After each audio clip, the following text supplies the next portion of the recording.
Assalamualaikum warahmatullahi wabarakatuh. Eh, saya mewakili dari kelompok kelompok B4 akan menjelaskan tentang e-commerce dan strategi penjualan dan keamanan cyber. Nah, di sini ada beberapa poin pembahasan yang akan saya bahas. Yang pertama yaitu apa itu e-commerce. Yang kedua, apa manfaat e-commerce? Bagaimana cara menjual produk ke e-commerce?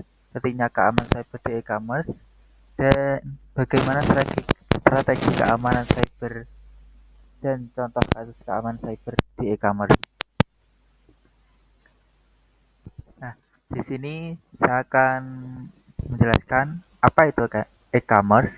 Nah, e-commerce atau electronic commerce adalah proses transaksi jual beli barang, jasa, maupun informasi yang dilakukan secara elektronik melalui media seperti internet, komputer, televisi, atau jaringan elektronik lainnya. Dalam praktiknya, e-commerce memungkinkan penjual dan pembeli melakukan transaksi secara online tanpa harus bertemu langsung, sehingga proses jual beli menjadi lebih efisien, cepat, dan mudah diakses dari mana saja.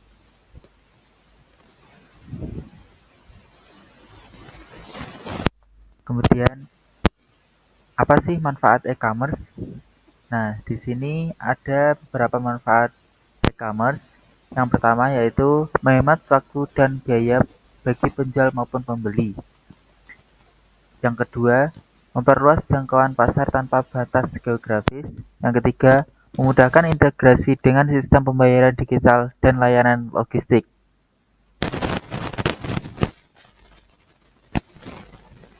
Nah, di sini kita akan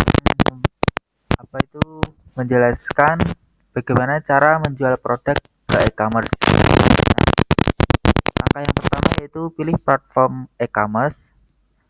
Kalian bisa memilih marketplace lokal. Ada beberapa diantaranya yaitu Tokopedia, Shopee, Bukalapak, Lazada, dan lainnya. Nah, untuk marketplace global itu ada Amazon, eBay, dan Etsy. Kalian juga bisa membuat website sendiri, bisa menggunakan WordPress. Nah, untuk langkah yang kedua yaitu buat dan lengkapi akun. Buat akun sebagai penjual di platform e-commerce yang dipilih. Kalian bisa melengkapi akun sesuai yang diminta. Kalian bisa mengisi data-data yang diminta oleh e-commerce. Nah, itu biasanya setiap e-commerce itu beda-beda. Nah, untuk langkah yang ketiga, upload produk. Nah, pada upload produk, kalian tambahkan foto produk berkualitas tinggi. Kemudian tulis judul produk yang jelas dan menarik. Berikan deskripsi lengkap, bahan, ukuran, dan lain-lain. Tentukan harga yang kompetitif. Atur stok dan variasi produk. Untuk langkah yang keempat, atur pengiriman dan pembayaran. Pilih jasa pengiriman yang akan digunakan, bisa melalui JNE, JNT, Cepat, atau lainnya. Kemudian tentukan ongkir atau aktifkan fitur gratis ongkir. Kemudian berikan deskripsi lengkap tentang bahan, ukuran, dan lain-lain. Kemudian pastikan metode pembayaran aktif, rekening bank, e-wallet, atau payment gateway. Yang kelima yaitu promosikan produk. Kalian bisa gunakan media sosial seperti Instagram, TikTok, Facebook untuk menarik pembeli.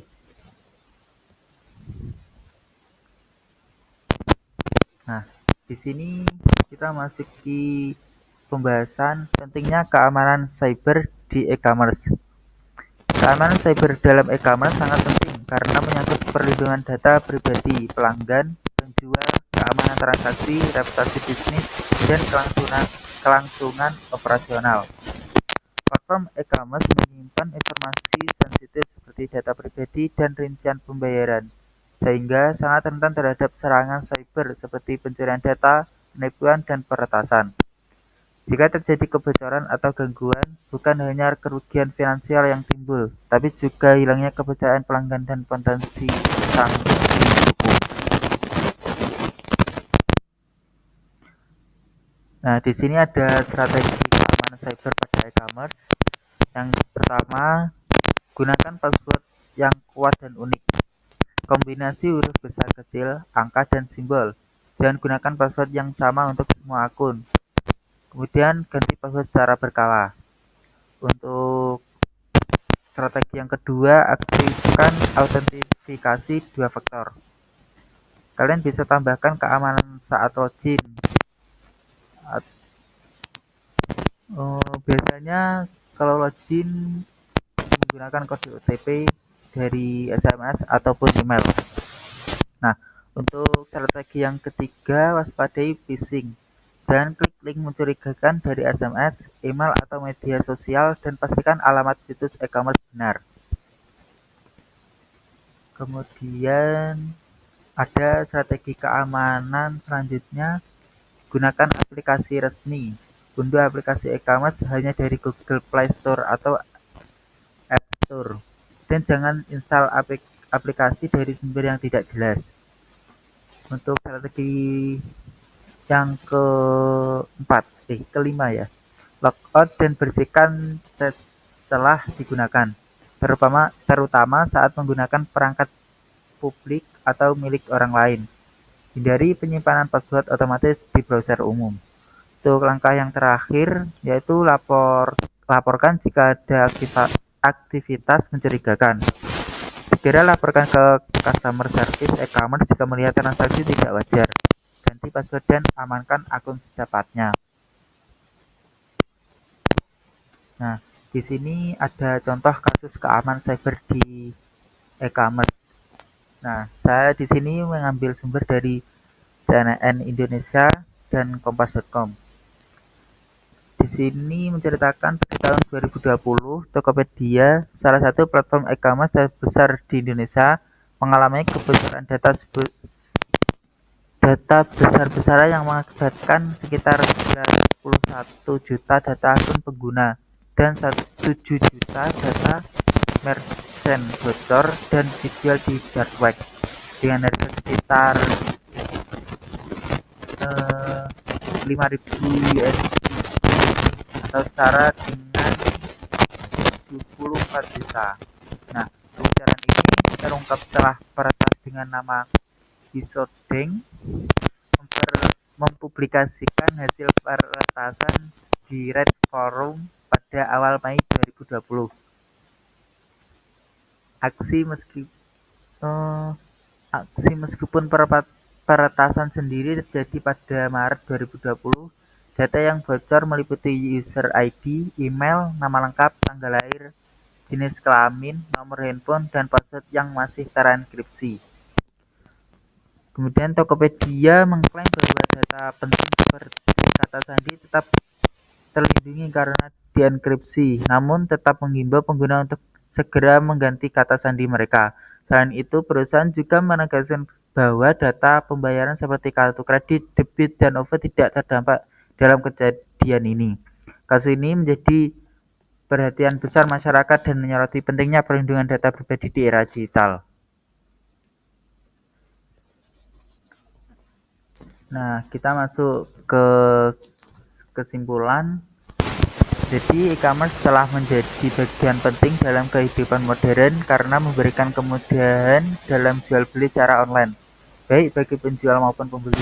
Menjual produk di e-commerce membutuhkan strategi yang tepat, mulai dari memilih platform, mengunggah produk dengan deskripsi yang menarik, hingga melayani pelanggan secara profesional.